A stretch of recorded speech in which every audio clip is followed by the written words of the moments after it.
ஜெய் சாயிராம். நம்மிடம் இல்லாதவற்றை நினைத்து நினைத்து கவலை கொள்வதை விட்டுவிட்டு, கவலைப்படுவதை விட்டுவிட்டு இருப்பதை நினைத்து பெருமை கொண்டால் நம் வாழ்வு மிக மிக சிறப்பானதாகவே மாறும், சந்தோஷமாகவே இருக்கும். ஜெய் சாயிராம். ஜெய் ஜெய் சாயிராம். நம்ம சாயன்பர்கள் எல்லாரும் எப்படி இருக்கீங்க? எல்லாரும் நல்லா இருப்போம். ஓம் சாயிராம். என் நண்ப பிரியமே, இன்று உனக்கு அமோகமான நாள். உன் அப்பாதான் உனக்கு வாக்கு கொடுக்கிறேன். நிச்சயமாக அதிர்ஷ்டசாலி ஆவதற்கான நேரமும் காலமும் உனக்கு நெருங்கி இருக்கிறது, உன்னை சூழ்ந்து இருக்கிறது என் பிரியமே. என் அன்பு பிரியமே, உன்னுடைய ஒவ்வொரு செயலும் ஒவ்வொரு எண்ணமும் அவற்றுக்கான பலனை நிச்சயமாக கொடுக்கும் என்பதை தீர்க்கமாக நம்பு. அனைத்தின் கூட்டு சக்திதான் உன்னுடைய முன்னேற்றத்திற்கும் காரணம் என்பதையும் புரிந்து நடந்து கொள். உன்னுடைய எண்ணமும் செயலும் எப்பொழுதுமே உயர்ந்ததாகவே இருக்கட்டும். நீ தேடிக்கொண்டிருக்கும் ஒன்றை அடைவதற்கு உனக்கு தேவையான ஆற்றலை, சக்தியை நீ வேறு எங்கெங்கோ தேடிக்கொண்டிருக்கிறாய் என் பிரியமே. தேடி தேடி அலைந்து கொண்டே இருக்கிறாய். ஆனால் அது உனக்குள்ளேதான் இருக்கிறது என்பதை உணர்ந்து கொள்ளும் தருணம் நிச்சயமாக, அந்த தருணத்தில் வெற்றியை நீ வெகு விரைவில் அடைந்து விடுவாய் என்பதுதான் நிதர்சனமான உண்மை. உன்னுடைய லட்சியம் எது? உன்னுடைய நோக்கம் என்ன? உன்னுடைய லட்சிய பாதையை நீ அறிந்து கொள்ளாமல், அதை புரிந்து கொள்ளாமல் எதையுமே உன்னால் சாதிக்க முடியாது. அப்படி லட்சியம் என்ன என்பதை சரியாக உணர்ந்து கொள்ளாமல் நீ ஒரு பாதையில் பயணித்தால் நிச்சயமாக அந்த பாதை வழி தவறி லட்சியத்தை அடைய முடியாமலேயே போய்விடும். அதை மனதில் வைத்து செயல்படு. உன்னுடைய லட்சியம் இன்னும் லட்சிய பாதையிலிருந்து ஒருபோதும் விலகிவிடவில்லை. நீயும் விலகிவிடாமல் இரு என் பிரியமே. உனது லட்சியம் மிக உயர்ந்ததாகவே இருக்க வேண்டும், மிக மிக பிரம்மாண்டமாகவே இருக்க வேண்டும். ஆம் என் பிரியமே, எப்பொழுதும் உன் மனதில் எதிர்மறை எண்ணங்களை விட்டுவிட்டு நேர்மறையான எண்ணங்களோடு, நேர்மறை சிந்தனையோடு உன்னை சுற்றி இருக்கும் மற்றவர்களுடைய எதிர்மறையான எண்ணங்களை காதில் கொஞ்சம் கூட வாங்கிக் கொள்ளாமல் கடினமாக உழைத்தால் நீயும் வாழ்க்கையில் மிக பிரம்மாண்டமாக முன்னேறலாம். இதை உணர்த்தும் விதமாக ஒரு சிறிய கதையை பார்க்கலாமா? உன்னுடைய மாற்றம் நிச்சயமாக பிரம்மாண்ட மாற்றமாகவே இருக்கும். அதிர்ஷ்டசாலியாவதற்கான அத்தனை வாய்ப்புகளும் உனக்கு நெருங்கி இருக்கிறது. ஒரு ஊரில் 2 தோழிகள் சந்தோஷமாக வாழ்ந்து வந்தார்கள். பக்கத்து பக்கத்து கிராமத்தை சேர்ந்தவர்கள் 2 தோழிகளும். இருவருமே தின உழைப்பாளிகள்தான். ஒரே இடத்தில் வேலை செய்தார்கள். போதிய வருமானமே இல்லாததனால் இருவருமே மிக கஷ்டத்தில் இருந்தார்கள். இப்படியே அவர்களுடைய வாழ்வு போய்விடக்கூடாது, எப்படியாவது உழைத்து முன்னேறியே ஆக வேண்டும் என்று அடிக்கடி சிந்தித்து கொண்டே இருப்பார்கள் 2 தோழிகளும். முதல் தோழியிடம் நிறைய யோசனைகள் இருக்கும், ஆனால் அதை செய்யவே மாட்டாள். ஆனால் 2வது தோழியிடம் யோசனைகள் இருக்கவே இருக்காது, ஆனால் செயல்முறைப்படுத்துவதற்கான ஆர்வம் அவளிடம் நிறையவே இருக்கும். ஒரு நாள் இருவருமே மதிய உணவு இடைவேளையின் பொழுது வழக்கம் போல எதிர்காலத்தை பற்றி பேசிக்கொண்டிருந்தார்கள். எப்படியாவது ஏதாவது செய்து வாழ்க்கையில் முன்னேறிவிட வேண்டும், வருமானத்தை உயர்த்தியே ஆக வேண்டும் என்று பேசிக்கொண்டிருக்கும் பொழுது முதலாவது தோழி ஒரு யோசனை சொன்னாள். 2 பேரும் மாடுகள் வாங்கி பால் வியாபாரம் செய்தால் என்ன என்று யோசனை சொன்னாள். கொஞ்ச நாள் கஷ்டப்பட்டால் நிச்சயமாக முன்னேறிவிடலாம், நிறைய வருமானமும் கிடைக்கும் என்று சொன்னாள். அந்த யோசனை மற்றும் ஒரு தோழிக்கும் பிடித்தது. 2 பேரும் சந்தைக்கு போய் மாடுகள் வாங்கி வந்து பால் வியாபாரம் செய்யலாம் என்று முடிவு செய்தார்கள். தங்களுடைய வீட்டிற்கும் போனார்கள். அன்று இரவு கழிந்தது. மறுநாள் முதலாவது தோழி சொன்ன அந்த இடத்திற்கு நேராக மாடு வாங்குவதற்காக வந்தாள். தோழிக்காக காத்திருக்க ஆரம்பித்தாள். ஆனால் தோழி வரவே இல்லை. சிறிது நேரம் காத்திருந்து அவள் மட்டும் மாடுகளை வாங்கிக் கொண்டு வீடு புறப்பட்டாள். அந்த மாட்டை வைத்துக்கொண்டு மிக மிக கஷ்டப்பட்டு உழைத்தாள். உழைத்து மாட்டை எப்படி பராமரிக்க வேண்டும், என்ன தீவனம் கொடுக்க வேண்டும், எப்படி கொடுத்தால் பால் நன்றாக சுரக்கும் என்று ஆராய்ச்சி செய்து செய்து கடினமாக உழைக்கவும் ஆரம்பித்தாள். மாட்டுக்கு உணவு போடுவது, சுத்தம் பண்ணுவது, பால் கறப்பது, அந்த பாலை எடுத்துட்டு போய் விற்பது என்று தன்னுடைய உழைப்பற்கே மூலதனமாக மிக பிரம்மாண்டமாக உழைக்க ஆரம்பித்தாள். 2 வருடத்தில் அவளிடம் நிறைய மாடுகள் சேர்ந்ததால் பண்ணையும் வைக்க ஆரம்பித்தாள். சில வருடத்தில் மிகப்பெரிய பணக்காரராகவும் ஆகிவிட்டாள். தோழி ஒரு வசதியான வாழ்வை வாழ்ந்து கொண்டும் இருந்தாள். அவளுடைய மாட்டுப் பண்ணைக்கு மேலும் சில மாடுகள் தேவைப்பட்டது. அதை வாங்குவதற்காக ஒரு கிராமத்திற்கு சென்றால் அப்பொழுதுதான் அவளுக்கு தன்னுடைய பழைய தோழியுடைய ஞாபகமும் வந்தது. வந்துவிட்டோம், அப்படியே தோழியை பார்த்துவிட்டு போகலாம் என்று நினைத்து அவளும் ஒருவரிடம் விசாரிக்கலாம் என்று போனாள். பார்த்த உடனேயே கண்டுபிடித்து விட்டால் அவள் வேறு யாருமே அல்ல, தன்னுடைய தோழிதான் என்பதை கண்டுபிடித்து விட்டாள். எப்படி இருக்கிறாய் என்று கேட்டால் அழுக்கான கிழிந்த உடையோடு இருந்த அந்த பெண்ணும் தன்னை நோக்கி மிக பிரம்மாண்டமாக அழகான உடை அணிந்து வரும் அந்த தோழியை பார்த்தாள். உற்று பார்த்தால் அப்பொழுதுதான் அவளுக்கும் புரிந்தது தன்னுடைய தோழி என்று. நன்றாக இருக்கிறேன் என்று மிக மிக சோகமாக சொன்னாள் தோழி. பார்த்தே ரொம்ப நாள் ஆகிவிட்டது, நிறைய வியாபார ஐடியாவெல்லாம் வைத்திருப்பாயே, என்னை விட மிக சிறந்த ஆளாக இருப்பாய் என்று நினைத்து கொண்டிருந்தேன். ஆனால் நீ இங்கு ஏன் இந்த நிலைமையில் இருக்கிறாய் என்று கேட்டாள். அதற்கு மற்றொரு தோழி, இந்த பண்ணையில் கூலி வேலை செய்து கொண்டிருக்கிறேன், என்னுடைய வாழ்க்கை அப்படியே தான் இருக்கிறது. ஆனால் நீ நன்றாக இருக்கிறாய் போல, ஆண்டவன் உனக்கு நிறைய ஆசிர்வாதம் செய்திருக்கிறார் போல் இருக்கிறது. உனக்கு அள்ளி அள்ளி கொடுத்த ஆண்டவன் எனக்கு கிள்ளி கூட கொடுக்கவில்லை. என்னுடைய நிலைமை அப்படியே தான் இருக்கிறது. நான் இன்னும் வறுமையிலே தான் தவித்து கொண்டிருக்கிறேன் என்று கவலையோடு சொன்னால் மற்றொரு தோழி. இதை கேட்ட மற்றொரு தோழி சிரித்து கொண்டே, எனக்கு ஒரு சந்தேகம், நீதான் அன்று மாடுகள் வாங்கலாம், பால் வியாபாரம் செய்யலாம் என்று சொன்னாயே, மாட்டு சந்தைக்கும் வரவில்லையே, ஏன், என்னவாயிற்று என்று கேட்டாள். உனக்காக நான் மிக அதிக நேரமாக காத்து கொண்டிருந்தேன், ஆனால் நீ வரவே இல்லை, ஏன் வரவில்லை என்று கேட்டாள். அதற்கு தோழி சொன்னால், அன்று என்னுடைய சிந்தனையில் பல யோசனைகள் ஓடியது. மாடு வாங்கி அந்த மாடு நன்றாக பராமரிக்கப்படாமல் அந்த மாடு இறந்துவிட்டால் நாம் என்ன செய்வது? அதே போல மாடுகள் நிறைய பால் கறக்கவில்லை என்றால் நாம் என்ன செய்வது? அந்த பாலை யாருமே வாங்கவில்லை என்றால் என்ன செய்வது என்று பல யோசனைகள் எனக்குள் எழுந்தது. அந்த யோசனைகள் வந்ததும் எனக்கு மாடு வாங்கும் எண்ணமே விட்டு போயிற்று. எதிர்மறையான சிந்தனைகள் நிறையவே என் மனதில் ஓடியதால் அந்த ஒரு மாடுகள் வாங்கும் எண்ணத்தை நான் விட்டுவிட்டேன். அதனால்தான் சந்தைக்கும் வரவில்லை என்று சொன்னாலாம். அதை கேட்ட மற்றொரு தோழி சிரித்து கொண்டே, வாங்காத மாட்டுக்கு இப்படியெல்லாம் எதிர்மறையாக சிந்தித்து உன்னுடைய யோசனையையே விட்டுவிட்டாயே என்று கேட்டாலாம்.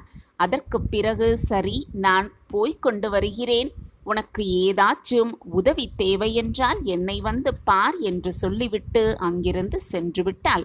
தன்னுடைய தோழியுடைய வளர்ச்சியை பார்த்து, நான் யோசனை கொடுத்தேன், ஆனால் அவள் நன்றாக இருக்கிறாள், என்னுடைய நிலைமைதான் எந்த வளர்ச்சியும் இல்லாமல் போய்கொண்டே இருக்கிறதே என்று நினைத்து வருத்தத்தோடு தன்னுடைய வீட்டிற்கு வந்து தன்னுடைய எண்ணத்தை மிகவும் ஆர்வமாக சிந்திக்க ஆரம்பித்தாள்.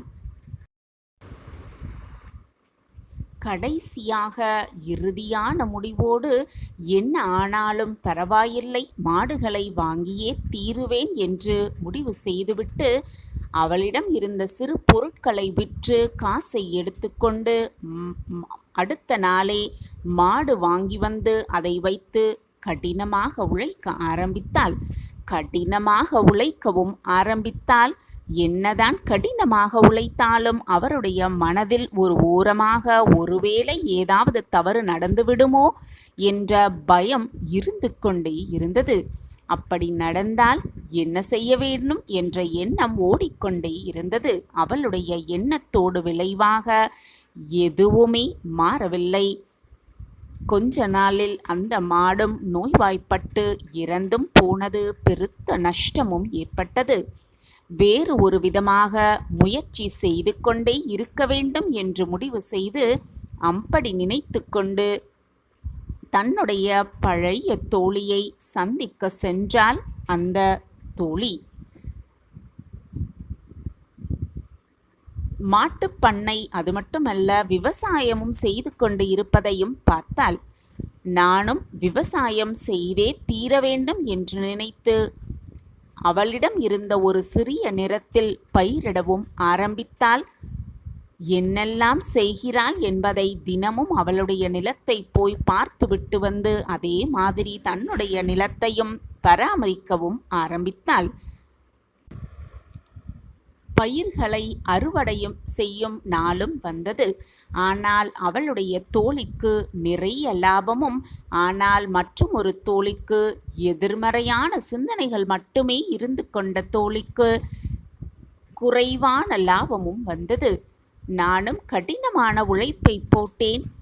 மிக மிக சோகத்தோடு உட்கார்ந்து யோசிக்கவும் செய்தால் அப்பொழுதுதான் அவளுக்கு ஒரு விஷயம் புரிய வந்தது. ஏன் நமக்கு மட்டும் இவ்வளவு ஆகிறது என்பதை அவள் தீர்க்கமாக யோசனை செய்தாள்.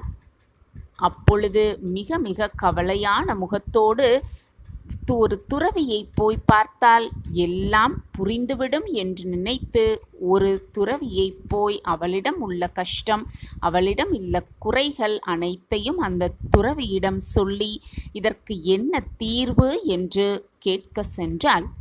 துறவியிடம் போய் தன்னுடைய அனைத்து கஷ்டத்தையும் கூறி தான் என்னென்ன செய்தேன் என்பதை அனைத்தையும் கூறிவிட்டு, ஏன் எனக்கு மட்டும் இப்படி ஆகிறது, என்னுடைய தோழியும் நன்றாக இருக்கிறார் என்று தன்னுடைய கஷ்டமான சூழ்நிலையை துறவிக்கு புரிய வைத்தாள். வாழ்க்கையில் எந்த வளர்ச்சியுமே இல்லை, தயவு செய்து வாழ்க்கையில் முன்னேற ஏதாவது ஒரு நல்ல வழியை சொல்லுங்கள் என்று கேட்டாள். துறவி அவளுடைய கதையை நன்கு கேட்டு பிறகு, மகளே, உன்னுடைய எண்ணம்தான் உனக்கு உன் வாழ்க்கையில் நடக்கும் அனைத்து பிரச்சனைகளுக்கும் காரணமாக இருக்கிறது. உன்னுடைய எண்ணத்தால் தான் நீ எதையுமே செய்ய முடியாமல் வளர்ச்சியடையாமல் இருக்கிறாய் என்பது ஏன் உனக்கு இன்னும் புரியவில்லை என்று கேட்டாராம். எதிர்மறையான சிந்தனை, உன்னை சுற்றி இருக்கும் நபர்களுடைய எதிர்மறை எண்ணங்களோட தாக்குதல், இதுதான் உன்னுடைய தோல்விக்கு காரணம். அதனால்தான் நீ புத்திசாலியாக கடினமாக உழைத்தாலும் அது அனைத்தும் உன்னுடைய தோல்விக்கு காரணம். உன்னுடைய தோழி அவளுடைய கவனம் முழுவதுமே அவளுடைய லட்சியத்தில் இருந்ததால்தான் அவளால் வெற்றி பெற முடிந்தது. உன்னுடைய எதிர்மறையான எண்ணங்களை விட்டுவிட்டு நேர்மறையான எண்ணங்களோடு உன்னை சுற்றி இருக்கும் மற்றவர்களுடைய எதிர்மறையான எண்ணங்களை காதில் கொஞ்சம் கூட வாங்கிக் கொள்ளாமல் கடினமாக உழைத்தால் நீயும் வாழ்க்கையில் பிரம்மாண்டமாக முன்னேறலாம் என்று சொன்னாராம். அவளும் தன்னுடைய தவறுகளை உணர்ந்து துறவிக்கு நன்றியும் சொல்லிவிட்டு வாழ்க்கையில் நேர்மறையான எண்ணத்தோடு முன்னேறினாள். நிச்சயமாக பிரம்மாண்ட வெற்றியை எட்டிப் பிடித்தாள் தன்னுடைய தோழியைப் போல. நேர்மறையாக கனவு காண்டால் நிச்சயமாக நேர்மறையாக பிரம்மாண்ட வெற்றி நம் கைகளுக்கு கிடைக்கும். எதிர்மறையாக சிந்தனை செய்யாமல் நேர்மறையாக சிந்தனை செய்து நாம் அடைய வேண்டிய லட்சியத்தை அடைந்தே தீரலாம் என்ற பிரம்மாண்ட ஒரு நிகழ்வை இந்த கதை மூலம் தெரிந்து கொள்ளலாம். என் அன்பு பிரியமே, வாழ்க்கையில் யாரையுமே நம்பி இருக்காதே. லட்சியம் இல்லாமல் நம்பிக்கை இல்லாமல் நீ செய்யும் மிகப்பெரிய ஒரு விஷயம் நிச்சயமாக தோல்வியில் கொண்டு போய் உன்னை சேர்த்துவிடும். வாழ்க்கை வெளிச்சம் பெற லட்சியத்தை உருவாக்கி அதை நோக்கி நேர்மறையாக ஓடிக்கொண்டே இரு. நிச்சயமாக அளவில்லாத நன்மைகளை பெறுவதற்கு உன்னிடம் இருக்கும் நேர்மறையான எண்ணங்களை வளர்த்துக்கொள். நிச்சயமாக பிரம்மாண்ட வெற்றி உனக்காகவே காத்திருக்கும். வெற்றியை பற்றி சிந்திக்க ஆரம்பித்து விட்டாலே உன்னுடைய வேகத்தை தடுத்து நிறுத்த யாராலும் முடியாது என் பிரியமே. உன்னுடைய சிந்தனைகளில் நீ எதை அடைய விரும்புகிறாயோ அது மட்டுமே நிரம்பி இருக்கும்படி பார்த்துக்கொள். உண்மையில் அறியாமைதான் மிகப்பெரிய தவறு. அறியாமையை போக்கி அறிவை பெற்றுக்கொள்வதுதான் இன்பமயமான வாழ்வு என்பதை புரிந்து கொள். எதிர்மறை எண்ணங்களை விட்டுவிட்டு நேர்மறையாக வாழ நினைத்தால் நீ நினைக்காத வெற்றியையும் நிச்சயமாக எட்டிப்பிடித்தே விடலாம். நான் எப்பொழுதுமே உனக்கு கூறுவது போல, நீ வாழ்ந்து கொண்டிருக்கும் இந்த நிலை, நீ கடந்து கொண்டிருக்கும் இந்த நிலைமை உனக்கு எப்பொழுதுமே நிரந்தரமாக இருக்கவும் முடியாது, இருந்துவிடவும் முடியாது. இந்த மனித வாழ்க்கையில் சுவாரஸ்யமான நிகழ்வுகள் நடந்து கொண்டுதான் இருக்கும். ஒரு முறை நடந்த நிகழ்வுகள் மீண்டும் மறுமுறை நடக்க வாய்ப்பே குறைவுதான். போனது போனதுதான், கடந்து போனது போனதாகவே தான் இருக்கும். அப்படித்தான் நீ இப்பொழுது கடந்து கொண்டிருக்கும் உன்னுடைய கஷ்டங்களும் வேதனைகளும் நீ ஒரு முறை கடந்து விட்டால், ஒரு முறை நம்பிக்கையோடு தாண்டி விட்டால் உன் வாழ்க்கையில் மீண்டும் அந்த கஷ்டமும் வேதனையும் உன்னை நெருங்காது. நெருங்கும்படி நான் உன்னை விட்டுவிடவும் மாட்டேன். உன்னுடைய வாழ்க்கையில் நீ இப்பொழுது கடந்து கொண்டிருக்கும் உன்னுடைய நிலைமையை இந்த ஒரு முறை மட்டுமே நீ கடந்து போகப் போகிறாய். எனவே அதற்குள் மனதை போட்டு வருத்தி கொண்டு நான் மட்டுமே கஷ்டப்பட்டு கொண்டே இருக்கிறேனே, என் வாழ்க்கையில் மட்டும் சோதனைகள் மட்டுமே எப்பொழுதும் சூழ்ந்து கொண்டே இருக்கிறதே, நான் மட்டுமே கண்ணீரோடே வாழ்ந்து கொண்டிருக்கிறேனே என்ற நினைப்பை உன் மனதிலிருந்து தூக்கி எறிந்துவிடு. உன்னை போல் கஷ்டப்படுபவர்கள், வேதனைப்படுபவர்கள் இந்த உலகத்தில் மிக அதிகமாகவே வாழ்ந்து கொண்டுதான் இருக்கிறார்கள். இப்பொழுது நீ கஷ்டத்தை அனுபவிக்கிறாய் என்றால், இப்பொழுது உன் சோதனைகளை நீ தாண்டி கொண்டிருக்கிறாய் என்றால், உனக்கான மிகப்பெரிய இன்ப அதிர்ச்சி உனக்காக காத்து கொண்டிருக்கிறது என்றுதான் அர்த்தம். இனி வரும் நாட்களில் இப்படியாப்பட்ட சோதனைகளை நீ கடக்க வேண்டிய அவசியமில்லை. ஏனென்றால் ஒரு முறைதான் வாழ்க்கையில் கஷ்டத்தை பார்த்து விட்டாயே, பின் எப்படி உன்னால் கடக்க முடியும்? இதுவே நிரந்தரமல்ல என்பதுதான் உண்மையிலும் உண்மை. மாறிக்கொண்டே இருக்கும் அனைத்துமே, மாற்றம் ஒன்றே மாறாதது. உன் கஷ்டங்களை நடு பகுதி வரை தாண்டிவிட்டாய். இன்னும் கொஞ்ச தூரம்தான், கொஞ்ச காலம்தான். எல்லாமே உனக்கு சாதகமாக அமையும் நேரம் எல்லாம் கூடி வந்திருக்கும். இந்த சமயத்தில் மனதை போட்டு வருத்தி கொண்டு, குழப்பிக்கொண்டும், வேதனைப்படுத்தி கொண்டும், அடுத்து என்ன செய்வது என்ற சிந்தனையே இல்லாமல் அப்படியே உட்கார்ந்திருப்பதாலும் எதுவுமே இங்கு மாறப்போவதே இல்லை. உன்னுடைய சுமையை இறக்கி வைப்பதற்கு இன்னும் கொஞ்ச அவகாசம்தான் இருக்கிறது, கொஞ்ச நேரம்தான் இருக்கிறது. அதற்குள் மனதை போட்டு குழப்பிக்கொண்டு நீயே உன் வாழ்க்கையில் அவசரப்பட்டு விடாதே. வாழ்க்கை ஒரு முறைதான். எத்தனை துன்பங்களை நீ சந்தித்தாலும் நீயும் பாக்கியசாலிதான். நான் சொல்வது உனக்கு புரிகிறதா? சோதனைகளை அனுபவிப்பவன்தான் பாக்கியசாலி இறைவனின் முழு கருணையான பார்வை எப்பொழுதுமே பாக்கியசாலி மீதுதான் இருக்கும். சோதனைகளை தைரியமாக எதிர்கொள்கிறவன் மீதுதான் இருக்கும். எப்பொழுதுமே இறைவனின் துணை முழுவதுமாக அவர்களிடம்தான் இருக்கும். அப்படியென்றால் நீ பாக்கியசாலிதானே? உன் வேண்டுதல்கள் யாவும் நிறைவேற்றப்படும் என் பிள்ளையே. பொறுமை, நம்பிக்கை, பக்தி மட்டும் உன் உள்ளத்தில் இருந்தால் போதும். இந்த உலகமே உன் காலடியில்தான். நீ அனைத்திலும் ஜெயிக்கப் போகிறாய் என் பிள்ளையே.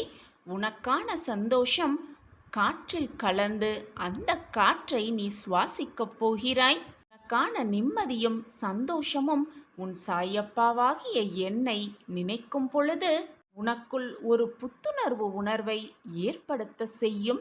நான் அதை என் தங்கமான பிரியத்துக்காக ஏற்படுத்துவேன். அது நீ என்மேல் கொண்ட உண்மையான அன்பின் வெளிப்பாடுதான். கண்ணின் கண்மணியாய் உன்னை நான் காப்பேன். என்னுடைய உயிராய் உன்னை காப்பேன். நான் உனக்கு கொடுக்கும் ஆசிர்வாதமும் அன்பும் நீயே எதிர்பார்க்காத வண்ணம் இருக்கப் போகிறது. உன் வாழ்க்கையில் நல்ல நல்ல திருப்பங்கள் நிகழப்போகிறது. நீயே அதிசயிக்கும் வண்ணம் எல்லாம் மாறப்போகிறது உன் வாழ்க்கையில். என் வாழ்க்கையிலா இதுவெல்லாம் நடக்கிறது என்று நீயே ஆச்சரியத்தின் உச்சியில் நிற்கப் போகிறாய்.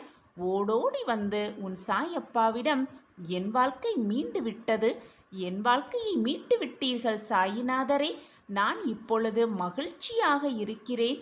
துன்பம் என்ற பேச்சுக்கே என் வாழ்க்கையில் இடமில்லை. என் வாழ்க்கையிலா இதுவெல்லாம் நடக்கிறது என்று நீயே என்னிடம் வந்து சந்தோஷத்தில் துள்ளி குதிக்கப் போகிறாய். எனக்கு நன்றி மேல் நன்றி சொல்லப் போகிறாய். அந்த சந்தோஷ வாழ்க்கையை பெற தயாராகு, ஆயத்தமாகு. என் கண்மணியான பிள்ளைக்கு நல்லது நடக்காமல் வேறு யாருக்கு நடக்கும்? நல்லதை மட்டுமே நினை, நல்லது மட்டுமே நடக்கும் உன் வாழ்வில். உனக்கான கடைசி காலகட்டம் இது. உன் கஷ்டத்திற்கான கடைசி காலகட்டம் இது. என்னுடைய ஒளி நிச்சயமாக உன் வாழ்வில் நல்ல ஒளி ஏற்றத்தோடு விளங்கும். வெளிச்சமான பாதை உன் கண்களுக்கு தெரியும். நிச்சயமாக ராஜ வாழ்க்கையை கம்பீரமாக வாழப்போகிறாய். உனக்கு துணையாக உன் அப்பா இருக்கும் பொழுது வீணாக எதை நினைத்தும் வருந்தாதே, வேதனைப்படாதே, கண்ணீரை வீணாக வீணடிக்காதே. உன்னுடைய கோரிக்கைகள் எதுவாக இருந்தாலும், உன்னுடைய பிரார்த்தனைகள் எது வேண்டுமானாலும் இருந்தாலும் நிச்சயமாக நான் அதை உனக்காகவே உருவாக்கி தருவேன். கடன் தொல்லைகள் எல்லாம் உன்னை விட்டு விலகப் போகிறது. வர வேண்டியது உன்னிடம் வந்து சேரும். செல்வ செழிப்போடும் மகிழ்ச்சியோடும் ஆனந்தத்தோடும் நீ வாழ்வதற்கு நம்பிக்கை என்ற ஒன்று உன் மனதில் முழுமையாக இருக்க வேண்டும். பொறுமையாக காத்திருக்க கற்றுக்கொள்ள வேண்டும். இந்த செய்தியை நான் உனக்கு மீண்டும் மீண்டும் வலியுறுத்தி கொண்டே இருக்கிறேன், நினைவுபடுத்தி கொண்டே இருக்கிறேன். ஆனால் உன்னுடைய பிரச்சனைகளாலும் போராட்டங்களாலும் ஏனோ நீ அதை வாங்கவும் மறுக்கிறாய், நிறைவேற்றவும் மறுக்கிறாய், புரிந்து கொள்ளவும் மறுத்து விடுகிறாய். நம்பிக்கையோடு இருக்கும் என் பிள்ளையை எப்பொழுதும் சாயப்பா விட்டுவிடவே மாட்டேன். நீ விரும்பிய வாழ்வு, நீ விரும்பிய வேலை, இது நாள் வரை எதற்காக காத்திருந்தாயோ அனைத்தும் உன்னை சேர்ந்து உன்னிடம் சேரும் நேரம் வெகு தொலைவில் இல்லை. நான் அதை உன்னிடம் கொடுப்பதற்காகவே அனைத்து வேலைகளையும் செய்து கொண்டே இருக்கிறேன். நம்பிக்கையோடு இரு, பொறுமையாக இரு. உனக்கு வரவேண்டியது உன்னிடம் வந்தே தீரும். என் அன்பு குழந்தா, உன் வாழ்வில் யார் என்ன சதி செய்தாலும் இறுதியில் வெல்லப் போவது நீயாகத்தான் இருப்பாய், நீயாகத்தான் இருப்பாய். இன்னும் சில காலம் பொறுமையாக இரு. உன்னுடைய வேண்டுதல்கள், விருப்பங்கள், ஆசைகள் அனைத்தையும் நான் ஒவ்வொன்றாக நிறைவேற்றித் தருவேன். உனக்காகவே நிறைவேற்றுவேன். நான் உன்னோடு இருக்கும் வரை ஒவ்வொரு நாளும் ஒவ்வொரு நொடியும் எந்த ஒரு வீண் பயமோ வேதனையோ கலக்கமோ தேவையே இல்லை. நான் உன்னோடு இருக்கும் வரை உனக்கு ஏன் பயமும் குழப்பும்? நான் உன்னோடு இருக்கும் பொழுது சரியான நேரத்தில், உனக்கு தகுந்த நேரத்தில் அனைத்தும் உனக்கு கைகூடும் என்ற நம்பிக்கை என்ன மட்டுமே போதும். அனைத்தையுமே உன் வாழ்வில் நான் மாற்றிக் காட்டுகிறேன். இனி உன் வாழ்வில் இனி வரப்போகும் ஒவ்வொரு நாளிலும் நீ கொடிகட்டி பறக்கப் போகிறாய். நானே கஷ்டப்படுகிறேன். மற்றவர்களுக்கு நான் எதற்காக தர வேண்டும்? எதற்காக கொடுக்க வேண்டும்? எப்படி தர முடியும்? இப்படி மற்றவர்களுக்கு செய்யும் உதவிகளை தவிர்த்துவிட்டு பேசுவதை முதலில் இன்றோடு நிறுத்திவிடு. நான் இருக்கும் வரை கடுகளவும் கலங்காதே. உன்னை எவரிடத்திலும் நான் விட்டுத் தரமாட்டேன், விட்டு கொடுக்கவும் மாட்டேன். எப்பொழுதுமே நான் நன்றாக இருக்கிறேன். மற்றவர்களுக்கு உதவுகிறேன். என்னால் முயன்றதை மற்றவர்களுக்கு தருகிறேன். நான் கண்டிப்பாக தருவேன், கண்டிப்பாக உதவுவேன். நான் நன்றாக இருக்கிறேன் என்று உன்னுடைய வார்த்தைகளை இப்படி மாற்றி பிரயோஜனப்படுத்திப்பார். இப்படி பேசிப்பார். உன் வாழ்வு எப்பொழுதுமே நன்றாகவே இருக்கும். உன் வார்த்தைகளாலும் உன்னுடைய எண்ணங்களாலும். என்னை சரணாகதியடைந்தால் உன்னை நான் பாதுகாப்பேன் குழந்தையே. பொறுமையாக இரு. அப்பா உனக்காக நான் இருக்கிறேன் நிழலாக. நீ செல்லும் இடமெல்லாம் உனக்கு நிழலாக நான் உனக்கு துணையாக இருப்பேன். உன் வாழ்வு தலைகீழாக மாறப்போகிறது. நான் இருக்கிறேன் அனைத்திற்கும் சாட்சியாக. எனக்கு யாருமே மரியாதை கொடுக்கவே இல்லை. என் வார்த்தைகளுக்கு முக்கியத்துவமே இல்லாமல் இருக்கிறதே என்று வருந்தாதே. காலம் அதற்கான பதிலை நிச்சயமாக ஒரு நாள் கொடுத்தே தீரும். பொறுமையாக இரு. உன் பொறுமைக்கான காத்திருப்புக்கு நல்ல பலன் உனக்காகவே கிடைக்கும். கிடைக்கும்படி நான் வழிவகை செய்வேன். நல்ல விஷயங்களையும், நீ எதற்காக வருத்தப்படுகிறாயோ அதற்கான தீர்வையும், உன் மனதிற்கு பிடித்தமான ஆலோசனைகளையும் நான் எப்பொழுதும் உனக்கு அறிவுறுத்தி கொண்டுதான் இருக்கிறேன். ஆனால் நீதான் அதை உணர மறுக்கிறாய். இன்றோடு உன்னுடைய துன்பங்கள் அனைத்தும் நீங்கப் போகிறது. நாளை முதல் மிக பிரகாசமான வாழ்வை எதிர்கொள்ளப் போகிறாய். என் அன்பு பிள்ளையே, உன்னை விட்டு போனவர்களை நினைத்து நினைத்து வருத்தப்படாதே. அப்படி நீ வருத்தப்பட்டால் நீ மிகப்பெரிய முட்டாளாகவே ஆகிவிடுவாய். நீ ஒரு புத்திசாலியாக, அறிவாளியாக உன்னை ஆக்க வேண்டுமென்றால், உன்னை காட்டிக்கொள்ள வேண்டுமென்றால், உன்னை விட்டு போனவர்கள் வருத்தப்படும் அளவிற்கு வாழ்க்கையில் வாழ்ந்து காட்டு, வாழ்ந்து பார். அப்பொழுது நீ மிகப்பெரிய அறிவாளிதான். எந்த ஒரு இக்கட்டான சூழ்நிலையில் நீ இருந்தாலும், என்ன ஒரு கஷ்டமான சூழ்நிலையில் நீ சுழன்று கொண்டிருந்தாலும், எப்பொழுதும் நம்பிக்கையை மட்டும் இழந்து விடாதே என் பிள்ளையே. அப்பொழுதுதான், அந்த நேரத்தில்தான் நீ மிக நம்பிக்கையோடும் மிக பொறுமையோடும் மிக தைரியத்தோடும் இருக்க வேண்டும். உன்னை சுற்றி நடக்கும் அத்தனை விஷயங்களையும் கவனிப்போடும் நம்பிக்கையோடும் தைரியத்தோடும் என்ன நடக்கிறது, நம் வாழ்வை சுற்றி ஏது நடக்கிறது என்பதை கவனமாக கவனித்து கொண்டே இரு. ஏனென்றால் உன் கஷ்டத்தோடு கஷ்டமாக, உன்னுடைய பிரச்சனைக்கு நடுவே ஏதாவது ஒரு ரூபத்தில் என் பிள்ளைகள் கஷ்டப்படுவதை பார்க்க சகிக்காமல் நான் ஏதாவது ஒரு ரூபத்தில் வந்து உனக்கு உதவி புரிவேன் என்பது உனக்கு தெரியும் தானே. எனவே சோதனைகள் வந்துவிட்டது, பிரச்சனைகள் என்னை சூழ்ந்து கொண்டிருக்கிறது என்று அப்படியே உட்கார்ந்து விடாமல், கண்களை மூடி உட்கார்ந்து விடாமல் அதை கவனமாக நோக்கு. ஏதாவது ஒரு ரூபத்தில் வந்து உனக்கு நல்ல பதிலை, உன் பிரச்சனைகளுக்கான தீர்வை உன் சாயி தேவா நான் தருவேன் சர்வ நிச்சயமாக. எப்பொழுதுமே ஏதாவது ஒரு பிரச்சனை வந்தால் ஏன் போட்டு உன் மனதை சுழன்று கொண்டும் போராடி கொண்டும் இருக்கிறாய்? உன் பிரச்சனையை தீர்க்க எப்பொழுதுமே என் காலடிகள் தயாராக இருக்கிறது. ஓடோடி வந்து உன் பிரச்சனையை நான் சரி செய்வேன் ஏதாவது ஒரு ரூபத்தில். பல முறை உன் பிரச்சனைக்கான தீர்வையும் உன் பிரச்சனைக்கான ஆலோசனையும் நான் உனக்கு வழங்க கொண்டு வந்து கொண்டுதான் இருக்கிறேன். ஆனால் நீதான் அதை ஏற்க மறுக்கிறாய். கஷ்டத்தோடும் வேதனையோடும் மனதை போட்டு நீயே வருத்தி கொண்டு நான் உன்னை நெருங்குவதை கூட உன்னால் கவனிக்க முடியாமல் போராட்ட சிக்கலில் மாட்டியிருப்பதாக நினைத்து கொண்டு நீயே தவறாக சிந்தனையை ஓட்டிக்கொண்டு உன் வாழ்க்கையில் பிரச்சனைக்கு மேல் பிரச்சனையை நீயே உருவாக்கிக் கொண்டிருக்கிறாய்.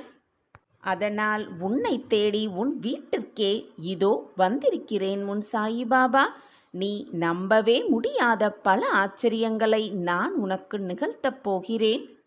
நானே உன் இல்லத்திற்கு வந்து உனக்கு தேவையான அத்தனையும் மற்றவர்களின் துணையில்லாமல் நான் உனக்கு கொடுக்கப் போகிறேன். நான் இருக்கிறேன், எதற்குமே பயப்படாதே.